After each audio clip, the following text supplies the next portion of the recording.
Olá, aluno e aluna do 9º ano do Ensino Fundamental. Tudo bem com você? Meu nome é Maria Alice, eu sou professora de língua portuguesa e hoje nós vamos falar sobre o Estatuto da Criança e do Adolescente, também conhecido como ECA, a sigla, tá? Olha, mas antes de iniciarmos, vamos cumprimentar a Carla? Tudo bem, Carla? A Carla vai nos acompanhar na aula de hoje, ok? Bem, gostaria, como estamos iniciando o bimestre, gostaria de falar um pouquinho sobre a nossa organização, ok? Sobre os nossos objetivos, sobre o que nós vamos ver ao longo do semestre em língua portuguesa. Então vamos lá. Olha, nós vamos ver que nesse bimestre, nesse 4º bimestre, nós vamos primeiramente, tá? Ler e analisar as disposições preliminares do Estatuto da Criança e do Adolescente, né? O ECA, para saber sobre o que ele se trata. Nós vamos também desenvolver atividades observando a estrutura de um texto de lei e de um verbete enciclopédico. Hoje, por exemplo, nós já vamos iniciar vendo a estrutura de um texto de lei, ok? Bom, também vamos conhecer ou saber mais sobre a Malala, a pessoa mais jovem a ganhar o Prêmio Nobel. Nós também vamos ler e analisar um poema para constatar que a atividade literária pode ser uma poderosa maneira de reivindicar direitos, denunciar, expressar uma insatisfação com a sociedade ou chamar atenção para os valores da natureza humana. Olha, nós vamos observar que a literatura, o poema, tem esse poder. Muitas vezes a gente observa mesmo essa questão da expressividade, mas muitos poemas, né, muitos textos literários têm essa questão de tratar de questões sociais. E nós vamos ver isso aqui também. Além disso, nós vamos analisar uma tirinha que aborda sobre o trabalho infantil, condição que atinge 1,7 milhões de crianças e adolescentes no Brasil. Vocês estão observando que nesse PET nós vamos falar muito sobre a questão dos direitos humanos. Toda a nossa temática, seja ela, ora a gente vai trabalhar a lei, ora nós vamos trabalhar um poema, ora nós vamos, né, falar de uma pessoa que luta pelo direito, né, os humanos, e nós vamos observar que todos os textos trabalhados têm essa temática dos direitos humanos. Nós vamos trabalhar isso, tá? Em diversos gêneros textuais. Bem, então vamos começar. A aula de hoje, os objetivos da aula de hoje são o seguinte: analisar a forma composicional de textos pertencentes aos gêneros normativos jurídicos. É isso mesmo, gente. Nós vamos falar sobre o Estatuto da Criança e do Adolescente, que é um texto de lei. Então, nós vamos ver a configuração, vamos ver como ele se apresenta, tá? Então, é um dos nossos objetivos aí. E vamos ver que o texto de lei, ele está aí na esfera política, tá? E ele vai, né, trazer essa questão, né, das propostas, programas políticos, tá? Que é justamente esse posicionamento quanto a diferentes ações a serem propostas, ok? Bem,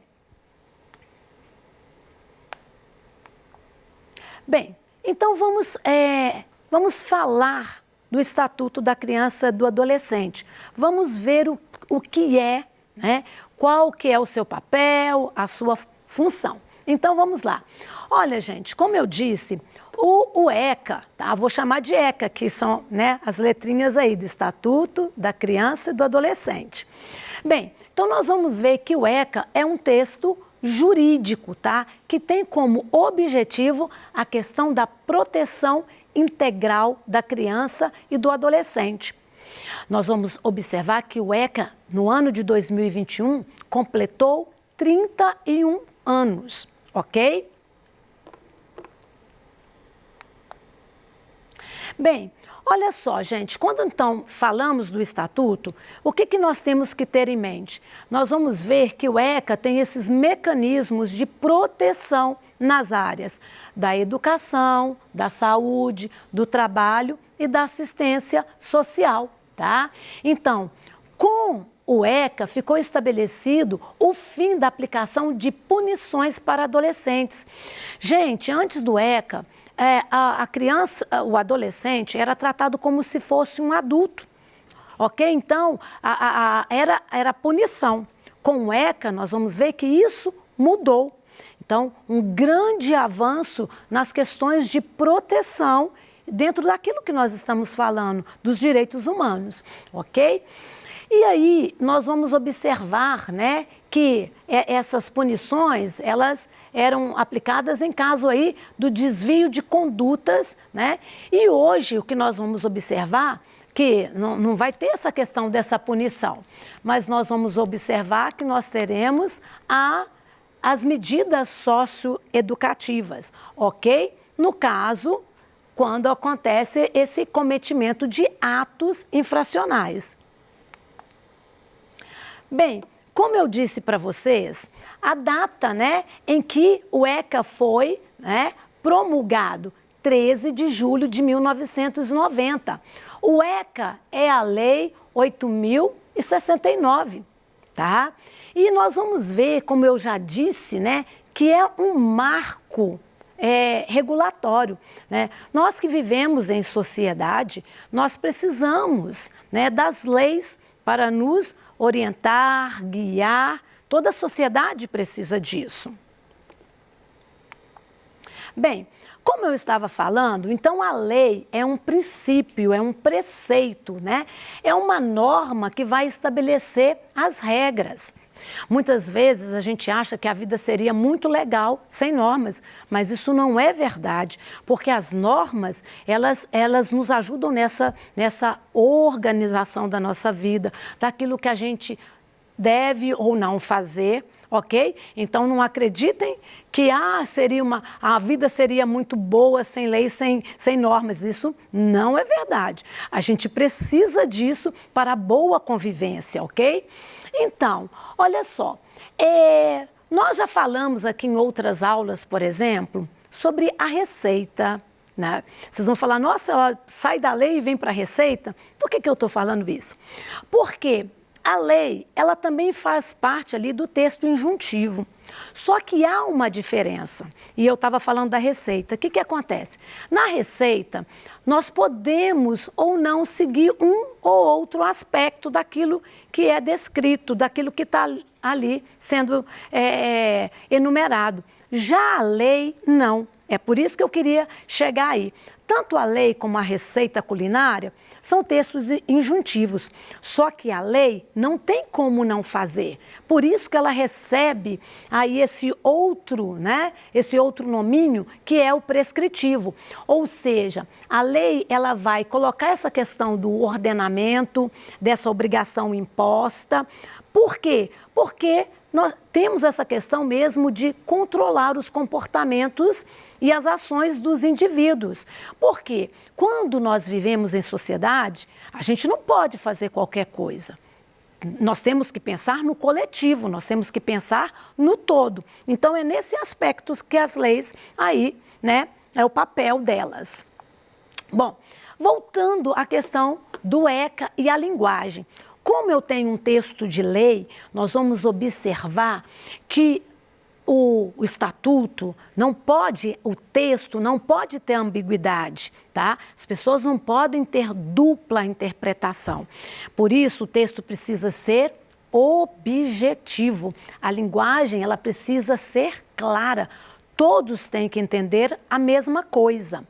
Então nós estamos falando isso. Então, as palavras, elas não podem conter essa ambiguidade, essa situação das pessoas entenderem de maneira diferente, ok?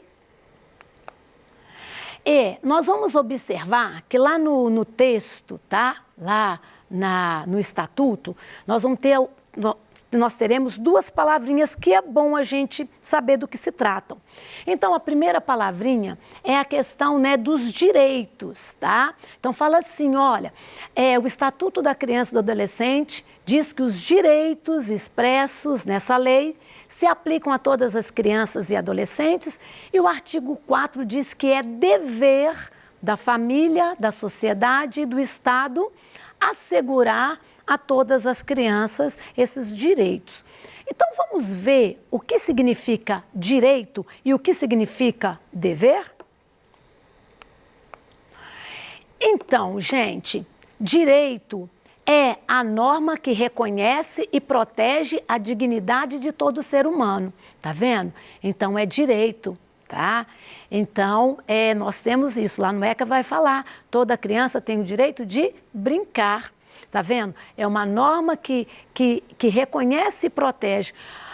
Parece que isso é muito claro, né, gente? Mas nós vamos ver que em algumas realidades, não só no Brasil, mas em outras partes do mundo, crianças trabalham, tá? E aí nós temos a norma que fala, olha, é criança, ela ainda não está pronta, fisicamente falando, psicologicamente falando, para trabalhar como um adulto, tá vendo? Então a lei vem para proteger.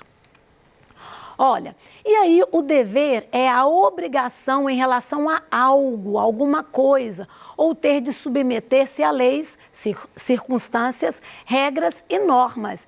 Então, vocês viram lá que no Estatuto fala assim, olha, é dever da família, do Estado, né, proteger as crianças. Né? Então, tem essa questão dessa obrigação. Bom, gente, olha, o ECA, na verdade, como nós falamos, é uma lei. E essa questão dessa proteção, dessa lei, está disposto lá no artigo 227 da Constituição, né, de 1988. Ou seja, né, é a lei aí maior da nossa nação, a Constituição, ok? Bem, olha, vamos falar um pouco mais sobre a organização do ECA. O ECA ele tem 2 livros. O primeiro livro é a parte geral. Então, nós temos aí, né, do primeiro, né, artigo 1 ao artigo 85, tá? E vai tratar dos direitos fundamentais e essa prevenção à violação, né, dos direitos da criança. Então, nós estamos ali com a questão, né, dos direitos. No segundo livro, né, no livro 2, nós vamos ver das políticas de atendimento. Então, nós vamos ver essas medidas de proteção, as práticas dos atos infracionais, as medidas pertinentes aos pais ou responsáveis, a questão dos conselhos tutelares, a função de cada um, o que, né, deve fazer, o papel de cada um, e aí o acesso à justiça, né? E quando há questão dos crimes ou as infrações administrativas, como proceder? Bem, olha, gente, quando nós temos aí a estrutura, o que nós vamos observar? Nas leis, normalmente nós começamos, apresenta-se os responsáveis pela criação, né, e pela sanção da lei. Ali, quem criou, vem o nome, ali. Depois nós temos os títulos, os capítulos, as seções, os artigos, que podem ser subdivididos em incisos ou em parágrafos, e eles são ali enumerados. Agora nós vamos visualizar isso que eu acabei de falar. Olha, viram? Nós falamos do capítulo, olha lá, o capítulo 2, aí vem falando do direito à liberdade, ao respeito e à dignidade. Aí vem o artigo 16. Olha lá, o direito à liberdade compreende os seguintes aspectos. Olha lá, ir, vir, estar nos logradouros públicos e espaços comunitários, ressalvadas as restrições legais, que é isso que fala, olha, a criança tem o direito de ir e vir, exceto quando tem aquele local oferece perigo. Ok? Então, quando oferece perigo, então está ali na lei. Né? Então, a criança pode, né, opinar, expressar, né, ter a questão da crença, né, brincar, como eu já havia falado, praticar esporte, divertir-se, participar da vida familiar e comunitária sem discriminação, participar da vida política na forma da lei, né, buscar refúgio, auxílio e orientação. Tá vendo? Então, vocês acabaram de visualizar a estrutura do ECA. Bom, gente, nós vamos observar, tá? Como eu já disse, que as leis são textos prescritivos, ou seja, deve ser cumprido à risca, né? As instruções são inquestionáveis, então quando está ali o direito de ir e vir, não cabe a gente ficar questionando assim, mas por que ir e vir, por que isso? Não cabe questionar, a lei é para ser cumprida, tá? Bom, nós vamos observar que quanto à questão dos verbos, os verbos normalmente eles são usados no presente, tá? E a gente observou aqui na lei também o futuro, né? Pode ter, né, na questão do futuro, do presente, que é algo que ainda vai vir, ainda vai acontecer. Nós também aqui no caso, nós vimos o verbo no infinitivo, vir, brincar, tá? Então os verbos ali no infinitivo, então é bem comum, tá? E aí nós vamos ver, tá, que o ECA, né, as leis, tem essa questão desse discurso, né, aí que é prescritivo, que deve ser cumprido, que não pode ter ambiguidade, para que as pessoas leiam e não tenham dúvida do que é para ser feito. Bem, gente, então, na aula de hoje, né, nós vimos aí a questão, né, alguns aspectos do Estatuto da Criança e do Adolescente. Nós vimos ali a estrutura, vimos que se trata de de uma lei, né, que tem a ver com a questão da norma, do prescritivo. A gente, né, não tem que questionar, tem que cumprir. O ECA, como toda lei, não pode ter dúvida, tá? Não pode abrir para discussão, ok? E aí, gente, eu, né, trouxe, né, esses aspectos aí sobre o ECA e usei, né, o próprio, né, a lei que é o ECA 8.069, tá? Que foi publicada no Diário Oficial da República Federativa. Bem, gente, olha, se ficou alguma dúvida, tá? Não se preocupe, se liga no Tira Dúvida, vocês podem mandar a sua pergunta. É muito interessante que vocês também, nessa semana, né, façam uma pesquisa, tentem, né, conhecer um pouco mais sobre, né, o Estatuto da Criança e do Adolescente, tá? Conheçam, né, os seus direitos, né? Saibam também dos deveres, porque todo direito está atrelado a um dever, tá? Então, os dois conceitos caminham juntos, tá? E como eu disse, se tiver alguma dúvida, mande a sua dúvida, porque ela é muito importante para a gente. Mais uma vez, bem-vindo ao quarto bimestre, que esse quarto bimestre seja bem tranquilo, né? Estamos chegando, né, ao finalzinho do nosso ano letivo e vamos caminhar com muita tranquilidade. E eu aguardo vocês no próximo encontro. Muito obrigada!